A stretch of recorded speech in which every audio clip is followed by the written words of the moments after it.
para seguir analizando y profundizando en la realidad nacional, ¿no? Y de todos estos temas que estamos conversando y de todo lo intrincado y lo complicado que parece el panorama político, vamos a tratar de desentrañarlo un poco, de tratar de aclararlo y de ver si hay alguna luz al final del túnel con una invitada muy especial y que se caracteriza por su claridad al ver las cosas y también por su claridad al expresarlas.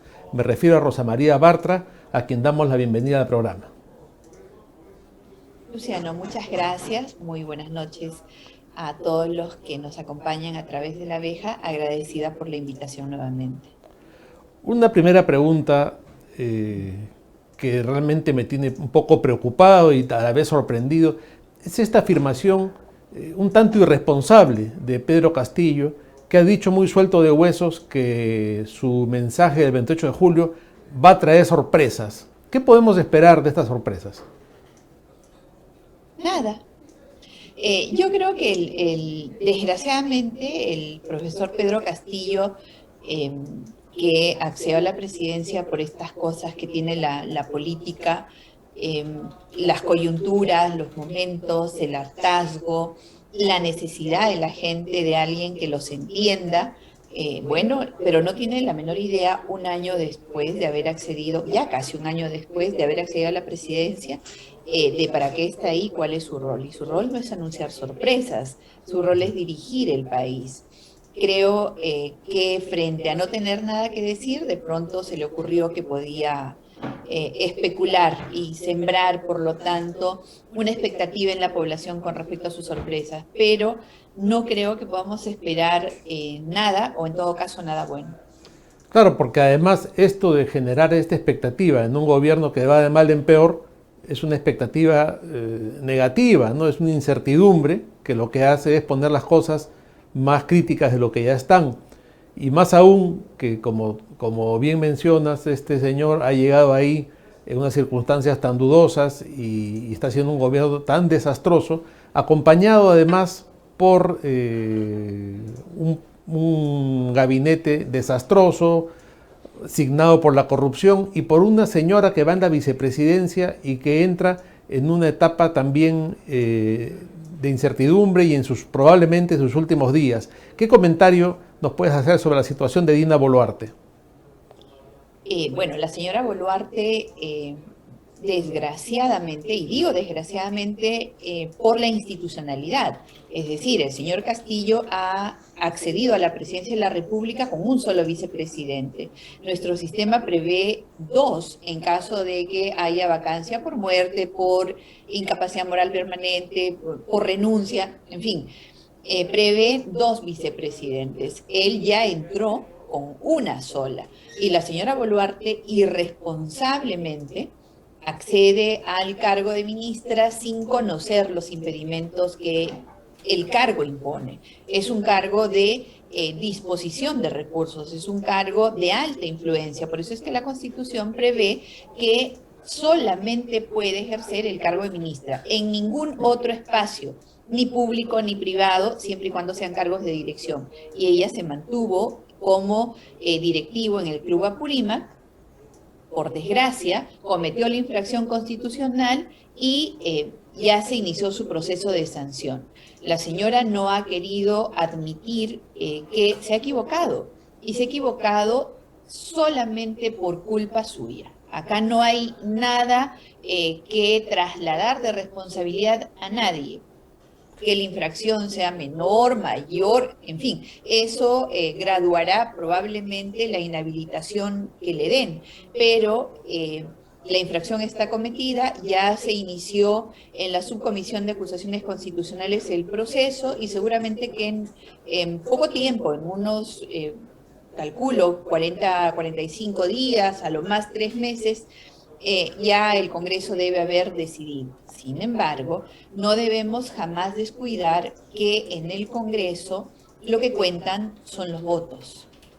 Y entonces esperemos que, así como se ha tenido una votación bastante alta, de además muchas bancadas, todas las bancadas, excepto las bancadas oficialistas, han votado por admitir a trámite. Esperemos que esa votación, siempre en arreglo de la Constitución, la sigamos viendo y sea consistente hasta el final. Ahora, hay alguna gente, sobre todo algunos analistas cercanos al gobierno, que pretenden minimizar la falta diciendo, bueno, se trata de un club departamental, no es un tema en el que involucre una mayor responsabilidad. Y yo creo que es muy importante la aclaración que hace, es que acá no hay una gradualidad de si es más o menos responsable, sino que es la norma en sí misma la que establece que no es posible ninguna otra responsabilidad que la de ministra que haya asumido. Efectivamente, ha incurrido en una infracción constitucional clara, y ya graduarán, pues si la inhabilitan 1, 2, 3, 10 años, ya eso quedará como producto del debate y la defensa que la señora ejerza y de la firmeza que tenga el informe que presente el congresista delegado, que seguramente en la siguiente sesión ya van a asignarlo.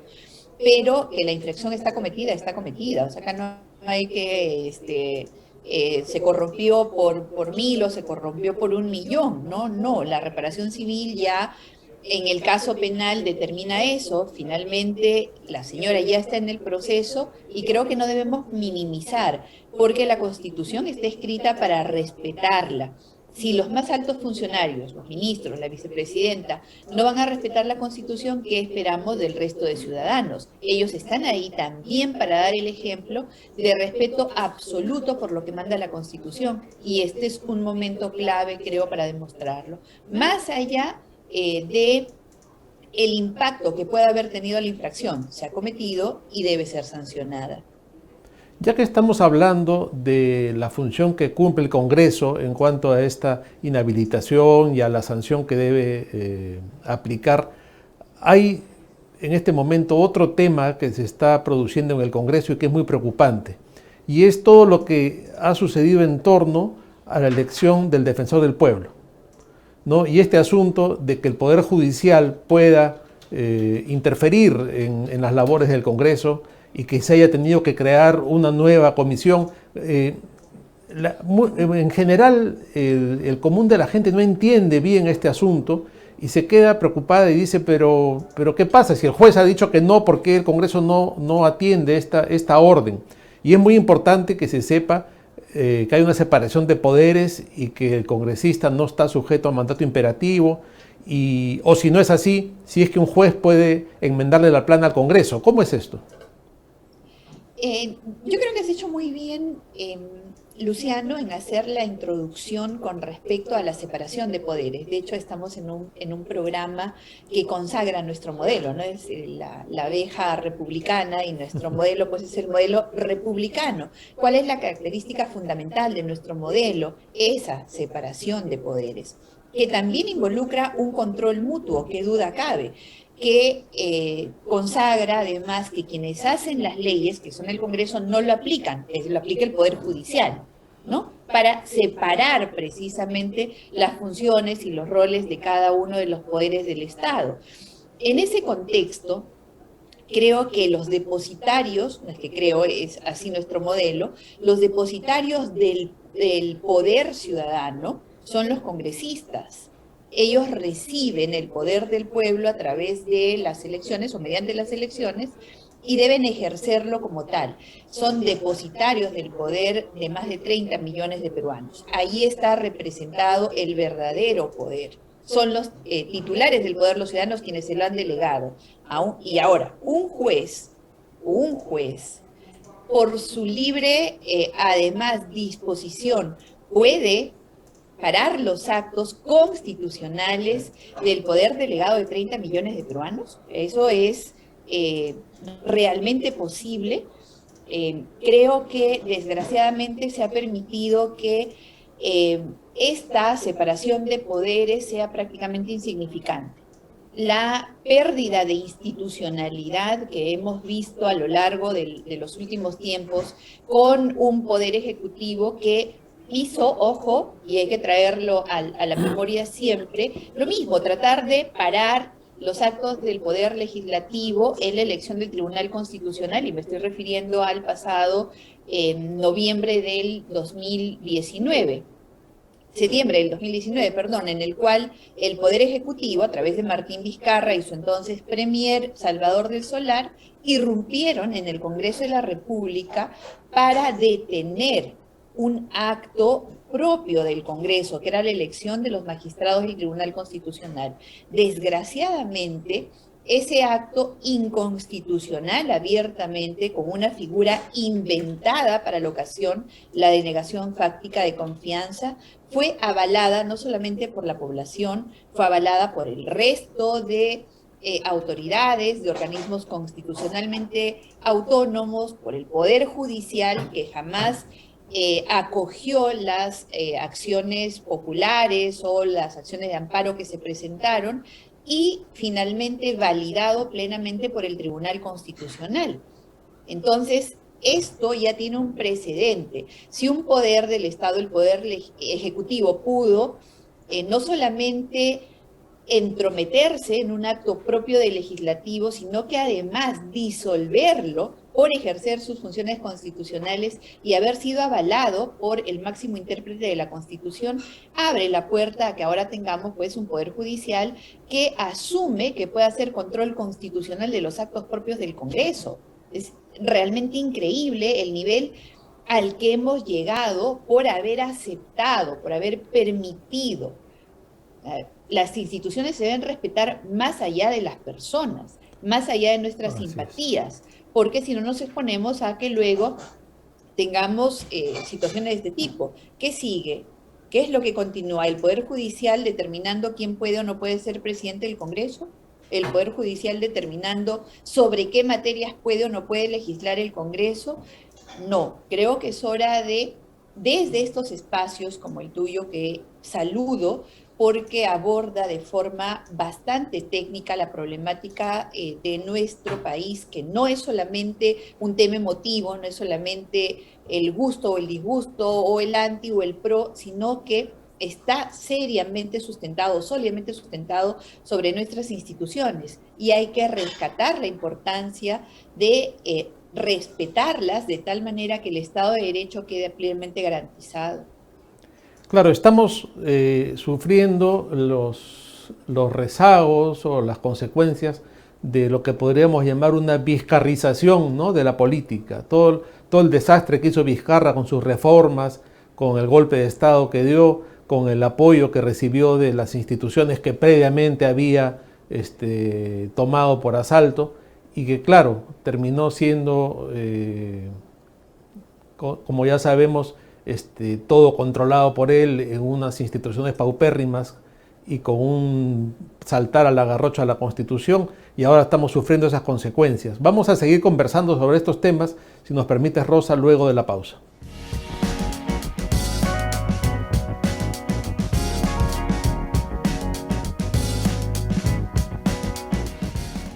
Estamos de vuelta en el programa conversando con Rosa María Bartra sobre diversos aspectos de la actualidad política. Y en el bloque anterior comentábamos sobre las consecuencias de lo que había implicado el desprecio por las instituciones del señor Martín Vizcarra y las consecuencias de sus actos en el desprestigio de todas las instituciones, y sobre todo cómo el Congreso había perdido mucho de su importancia y de su peso político al perpetrarse el golpe que dio Vizcarra, pero también esta injerencia de otros poderes del Estado. Hay otros antecedentes, ¿no?, como recursos de amparo ante sanciones en el Congreso. Creo que algo de eso hizo el señor Salaverry y también el propio Vizcarra en algún momento, y que tampoco debió proceder, ¿no es cierto? Efectivamente, el Poder Judicial no tiene más relación con el Poder Legislativo que aquellas que están previstas en la Constitución. Ninguna más. El problema es haber permitido que se pierda la autoridad que tiene el Congreso de la República. Con la pérdida de la inmunidad, mira que ahora pueden detener preventivamente, pueden solicitarles impedimento de salida del país. Sí. No sabemos qué es lo que pueda continuar. Y ojo que con esto se está vulnerando la voluntad popular, que ha decidido tener una representación. Estás coactando prácticamente toda esa inmunidad que debería tener el congresista para poder ejercer efectivamente su rol de fiscalización. Esto apenas está empezando y probablemente los efectos los veamos en el mediano y en el largo plazo. Desgraciadamente, el Congreso los congresistas, no la institución. Muchos congresistas han contribuido de manera bastante activa a que lleguemos a esta situación y siguen incluso ahora mismo debilitando a la institución del Congreso de la República, y esto es algo que sí va a tener un impacto bastante grave en la institucionalidad que tan mal está en este momento. Sí, es que son medidas que en el momento son bien vistas por la población, por el mismo desprestigio del Congreso, resultado de todas estas políticas, ¿no? Y la gente aplaude cuando le quitan prerrogativas al Congreso, pero a la larga va a traer pésimas consecuencias. Hay otro tema sobre el que quería comentar, y es esta pugna que se está dando entre el ministro del Interior y la Fiscalía de la Nación en torno a la fuga del señor Juan Silva. ¿A qué nos va a llevar todo este asunto? Y si finalmente el ministro debiera ser ya de una buena vez censurado. Que quede claro cuál fue el rol del Ministerio del Interior en la desaparición, ¿no? La puesta a buen recaudo del ministro, del exministro Juan Silva. Que quede claro, porque ojo, el Ministerio Público tampoco está siendo tan diligente. Ojo con eso, y ojo con el precedente que se pueda dejar. La policía no puede actuar sin una orden clara, y está prohibido hacer reglajes, seguimientos, si es que no hay una disposición judicial que así lo ordene. Ojo con eso. Entonces, que el ministro, ahora que va a ser interpelado, explique, y si las explicaciones llevan a la conclusión o no hay explicación, o nos llevan a la conclusión de que fue por inacción del Ministerio del Interior, sí, de la Policía Nacional, que el señor ha logrado escapar, entonces definitivamente debe ser censurado, pero sin perder de vista la actuación del Ministerio Público, porque la verdad es que muchas de sus actuaciones también han estado tan mal sustentadas, tan mal orientadas, que se prestan a este tipo finalmente de hechos. Recordemos también cómo se escapó el ex juez Inostroza. Él se escapó con la ayuda de Martín Vizcarra y del entonces premier César Villanueva y de su ministro de Justicia de ese momento. Ojo, él se escapó por migraciones, salió caminando. Entonces, no olvidemos nunca que en ese momento también intentaron distraer, incluso culpando al Congreso de la fuga de Inostroza, porque todo era el Congreso y había un envenenamiento permanente a la figura del Congreso de la República, y eso fue responsabilidad exclusiva del Poder Ejecutivo. Que no nos repitan la historia y que ahora el Congreso sancione como corresponda a quienes deben cuidar que los ciudadanos que deben responder a la justicia efectivamente lo hagan. Claro, además que estamos rodeados de prófugos, ¿no? Todo el entorno de Castillo está prófugo, los sobrinos, el secretario de Palacio, el ministro Silva, y aparentemente no pasa nada, ¿no? Seguimos con una parsimonia, con una tranquilidad tremenda. Yo no sé qué más tendría que pasar para que ya finalmente se actúe de una manera más enérgica en torno a esto, pero el tema de la Fiscalía de la Nación también es preocupante, y el tema del Ministerio del Interior peor aún, ¿no? Porque resulta que el control de este hombre, la fiscalización mediante el video no se hizo, la vigilancia que tienen los funcionarios se levantó, entonces todo ha estado armado como para que este señor se pueda fugar. Definitivamente. Por eso es que era súper importante la actuación tanto del Ministerio Público solicitando al Poder Judicial determinadas medidas, como del Poder Judicial dándolas, y el Ministerio Público solicitándole al mismo tiempo al Poder Ejecutivo, es decir, al Ministro del Interior, que las acate. Entonces hay que ver esa línea del tiempo con cuidado para que nadie que tenga responsabilidad salga sin recibir la sanción que corresponde. Nadie. Perfecto. Así esperemos que sea, ¿no? Ahora, en esta crisis institucional, de la que ya casi ninguna institución se escapa, tenemos al Jurado Nacional de Elecciones, ¿no? Que ahora resulta que ha ampliado el plazo para la inscripción de las candidaturas, cosa que en la elección anterior fue inflexible, ¿no? Entonces ya es preocupante, porque ya sabemos todo lo que pasó en la elección anterior. ahora han dado 72 horas más para que se inscriban. Ayer hubo una serie de denuncias sobre que el sistema no funcionaba, no se podía inscribir a los candidatos.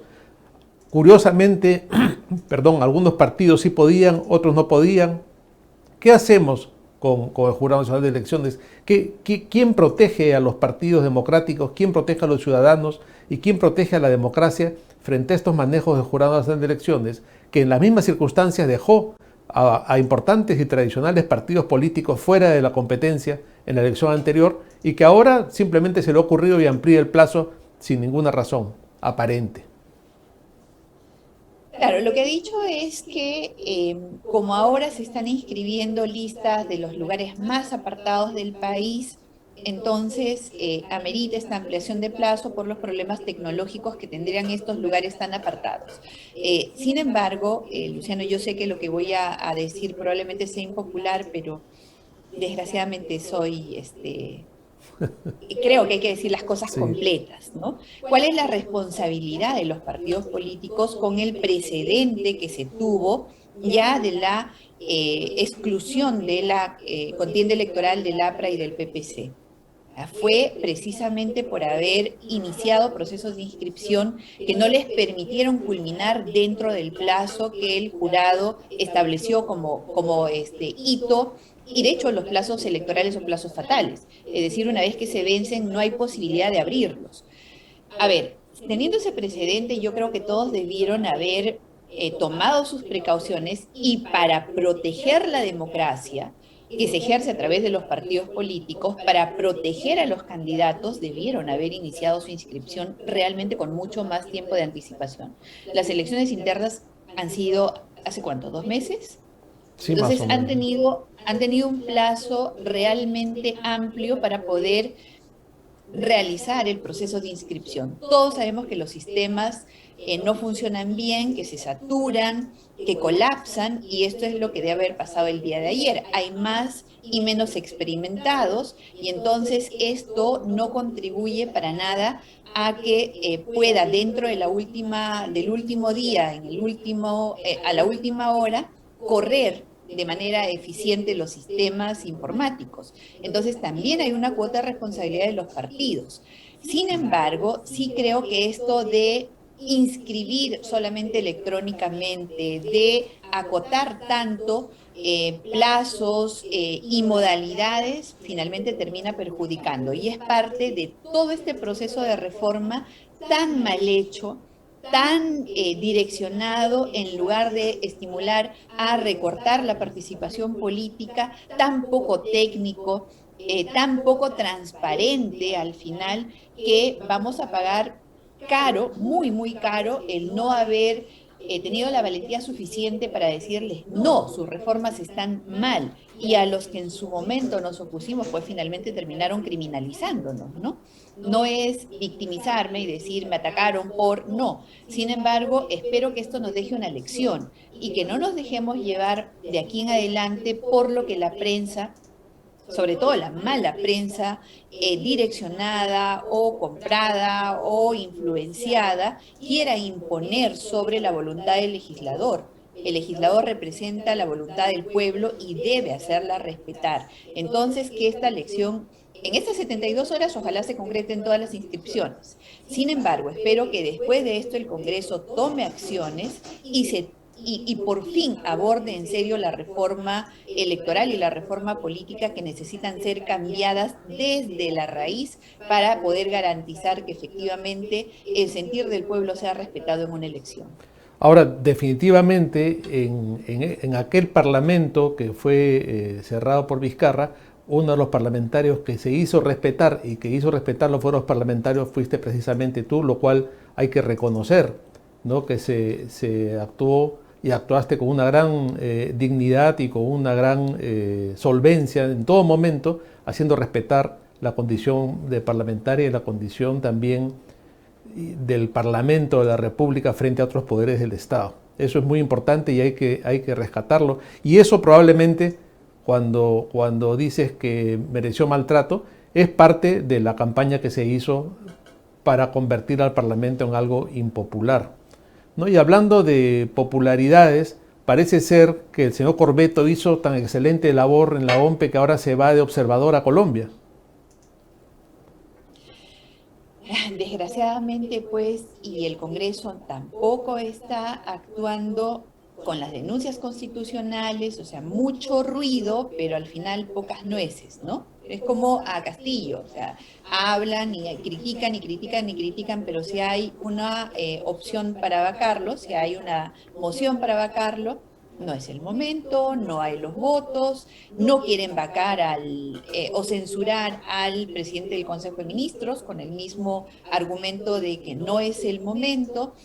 No se han iniciado ninguna acción contra los directivos de los órganos electorales, ni contra Piero Corbeto, ni contra Salas Arenas. Entonces, sí hay acá una responsabilidad del Parlamento de, al no querer repetir digamos, los azotes que vienen por parte de quienes quieren coludirse con las malas prácticas, entonces no actúan. Tienen el síndrome del obstruccionismo. No, me van a decir obstruccionista. Y creo que jamás en la historia del Perú hemos tenido una tan alta rotación de ministros. Nunca, nunca, nunca, nunca. Entonces podríamos decir que este es el Congreso más obstruccionista de la historia. Y no es así. Y espero que ahora se entienda que el rol del Parlamento es fundamental, es el corazón de la democracia, pero necesitas parlamentarios no solamente con conocimiento, con experiencia, sino también totalmente comprometidos con la Constitución y con esa delegación de poder que le ha hecho el pueblo, la cual es sagrada, ¿no? Y no la puedes vulnerar por conveniencia propia. Porque cuando asumes el mandato, esa representación, ya no te perteneces, le perteneces a la voluntad del pueblo que te ha dado un rol, que es defender la Constitución y mantener el equilibrio de poderes. Lamentablemente, los congresistas a veces se olvidan de que no son ellos, sino son depositarios del poder. Así es, totalmente de acuerdo. Bueno, y pese a todos sus defectos, siempre y de manera permanente, desde este modesto espacio, defendemos al Parlamento porque es el único reducto que nos queda de democracia en el Perú, y si se pierde el Parlamento, ahí sí estamos ya a merced de lo que pueda venir, por oscuro que pueda ser ese futuro. Rosa, hemos llegado al final del programa, te agradezco muchísimo por esta participación. Al contrario, las gracias a la abeja, a ti Luciano por la oportunidad. Hemos abandonado el debate serio, el debate ideológico, el debate programático y el debate mismo de las instituciones. Así que saludo espacios como el tuyo y espero que podamos encontrarnos en alguna otra oportunidad. Por supuesto que así va a ser. Muchas gracias.